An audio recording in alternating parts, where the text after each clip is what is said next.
Hi graduates, it's Stella from Meeple University, and this is Stella's short and sweet preview for The Search for Lost Species from Renegade Game Studios.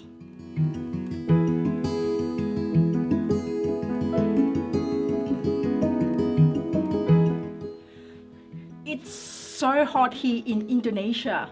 I'm leading an expedition team to search for Aru flying fox.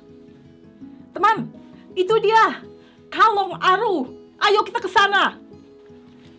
The game plays 1 to 4 players with mechanics such as logic puzzle deduction, turn order time track, and grid movement. The game is of medium complexity. The Search for Lost Species is the follow-up to the well-loved The Search for Planet X. I'll explain some of the differences a little bit later. Yep, roger that. Reporting back later. In The Search for Lost Species, you are looking for lost species by using logic puzzle deduction using an app, moving around the map, and gaining points, trying to locate where in the map is the location of that one lost species. You also gain points by deducing other animals throughout the map. I hate snakes, but in the name of research, I've found it. Play starts with a sheet each and need at least one app to play the game. Each player can choose different difficulty modes. You'll get different amount of starting clues with the different levels. Each game you can choose one lost species.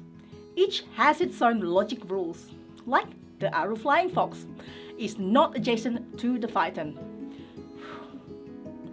There are 4 other animals around the map, and each type has its own logic rules or behavior. Like the lorries are bunched up in this specific configuration, or toads are adjacent to 2 truly empty spaces. Each space can only contain one animal or be empty. Each turn you pick a type of action and advance your time tracker ahead. The player that is last goes next. The more powerful the action is, the more you advance.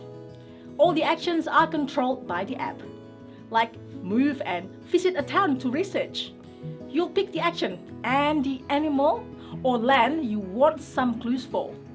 Could be the location in relation to other animal. For example, exactly one couscous is adjacent to mountain. Couscous, the animal. This one, not the type you eat by the way. You write these clues on your sheets. You may be able to get good information with the powerful camera trap. Tells you exactly what animal is on a particular space. You then mark that on your sheet, then cross off other possibilities, because again, there can only be one animal in one space.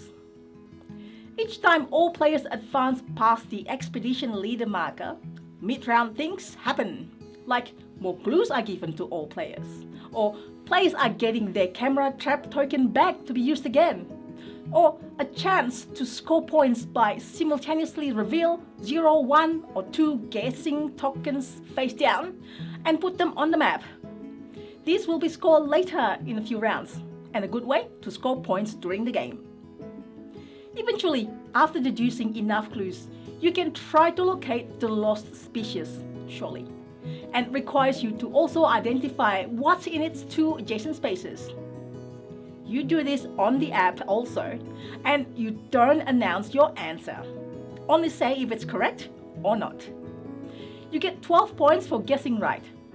Either way, you advance 5 time points ahead. Other players can guess as well, and gain lesser points if correct. If you are correct, congratulations, friend. You've located the lost species. I'm sure your boss, mom, dad, neighbor will be proud of you. So, what's new compared to the Search of Planet X? A lot of the mechanics and gameplay feels like Planet X. The actions are pretty similar. The limits on powerful actions, the survey by foot or by boat, like in space, will let you pick an animal or empty space, and the app will tell you how many is contained in 1 to 3 or 4 to 6 areas respectively. Beside the theme, a bonus added to the research a topic action. You can also gain a talent card that you can use as once-off helpful ability or endgame extra scoring. Things like letting you do a certain action cheaper or discovering certain animals give you more points. Speaking about animals, in Lost Species, there are 6 different species to search for, each with different logic rules, even more replayability. While in Planet X, you're always looking for just Planet X. There is also the map movement. It feels more visual, tactile, and tactical. You move around your meeple in the map according to the action you are taking. Like, if you survey by foot, you move your meeple 1 to 3 spaces, and those areas are the one you are surveying. So your meeple needs to be at the right place. In Planet X, everyone's researching the same area as revealed consecutively from round to round. The rest are pretty similar. You can mess up your game if you misinterpret clues. How many times that happens to me? You are watching what other players are doing and writing on your sheet. Sometimes those will give you some clues too. When you are doing something, you usually are telling others what you do and what animals you are researching on, but not what you learned. And the different difficulty levels are great. If you play with someone good at logic puzzle deduction, you are saved. You can still play an even playing field. Like if I play with Tarrant, for sure he needs to pick higher difficulties than me. So, if you like logic puzzle deduction, however beginner or expert, you may want to join us to discover the lost species in the search of the lost species. So thanks for watching, folks. Check out the search for Lost Species project page. I'll put the link in the description below. The components featured in this video are prototype, so rules and artwork are not final. You would help us by like the video, subscribe and hit the bell, and comments below if you want me to make more of these videos. I also share my board games journey on Instagram. Hopefully I will see you there too. See you next time.